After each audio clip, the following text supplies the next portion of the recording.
Section 4. You'll hear the beginning of one lecture in a series of lectures about crime. First, you have some time to look at questions 31 to 40.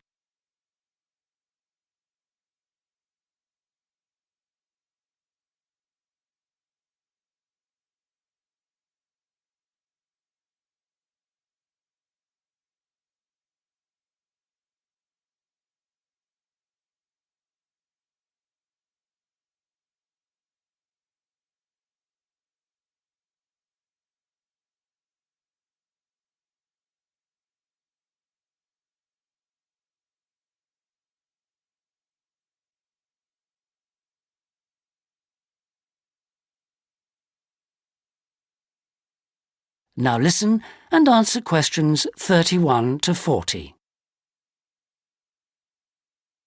So far in these lectures, we've been looking at crimes like robbery and murder, both from a historical viewpoint and also in contemporary society. And we've seen that the preoccupation in Western society with crime and with lawlessness is part of a long and continuous tradition, rather than something which is new and unique to modern society. But over the past 70 years or so, there has been a massive increase in one type of crime, which is what's known as corporate crime. Corporate crime is crime which, as the name suggests, is connected with companies, with business organizations. It includes illegal acts of either individuals or a group within the company. But what is important is that these acts are normally in accordance with the goals of the company. They're for the good of the company rather than the individual. It's been defined as, quote, crime which is committed for the corporate organization, the company, not against it, unquote. So crimes like theft by employees, things like embezzlement or fraud against one's actual employer are excluded according to this definition. The employees may be involved, but they're acting in the first place for the company.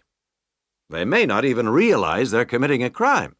Or they may realize, but they feel it's excusable because it's policy. Or because otherwise they may lose their jobs. So here really we're talking about the links between power and crime. Now this is one area that much less is generally known about than conventional or traditional crime.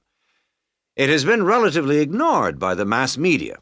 For example, it tends to be underreported in comparison with conventional crime in news broadcasts, and in crime serials and films and so on.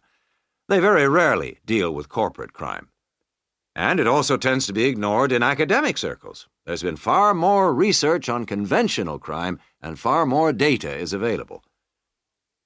There are several reasons for this lack of interest in corporate crime compared with other types of crime.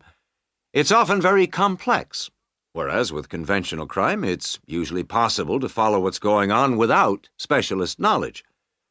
As well as this, whereas conventional crime usually has a lot of human interest, corporate crime often has much less. The third reason, and possibly the most significant one, is that very often the victims are unaware. They think their misfortune is an accident, or that it's the fault of no one in particular. They're unaware that they've been victims of a crime. So when we look at the effects of corporate crime, we may find it's very difficult to assess the costs. But these costs can be very considerable in both their economic and social aspects.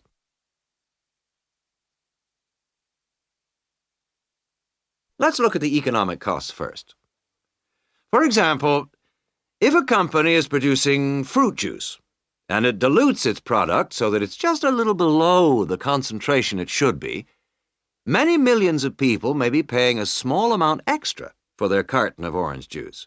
Now, small amounts like this may seem insignificant for individual customers, too small to worry about. But for the company, this deception might result in massive illegal profit. However, all studies of corporate crime agree that the individuals are in fact deprived of far more money by such crime than they are by conventional crime like robbery and theft. In addition to this, we have to consider the social costs of corporate crime, and these are again very difficult to assess, but they are considerable. They're important because they can undermine the faith of the public in the business world, and also, more importantly, because the main group of people they affect are in fact not the richer sections of society, but the poorer. So here, companies are robbing the poor to benefit the rich.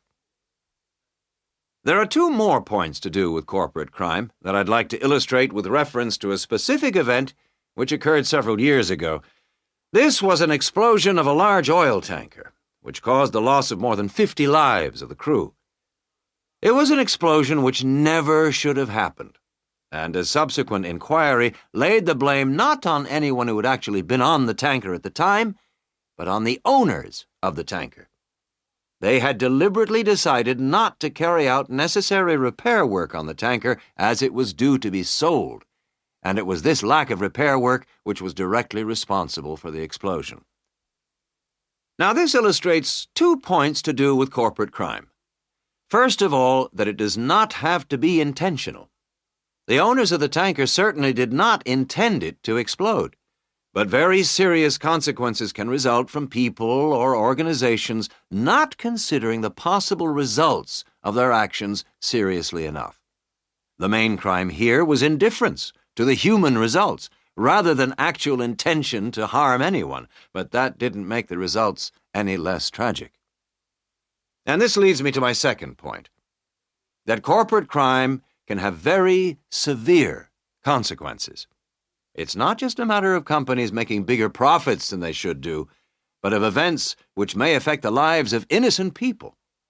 And yet very often, companies, because they say they didn't intend to harm anyone, can avoid taking responsibility for the results of their actions, and that has been a very dangerous loophole in the law. Now, a further example of corporate crime was that That is the end of section 4. You now have half a minute to check your answers.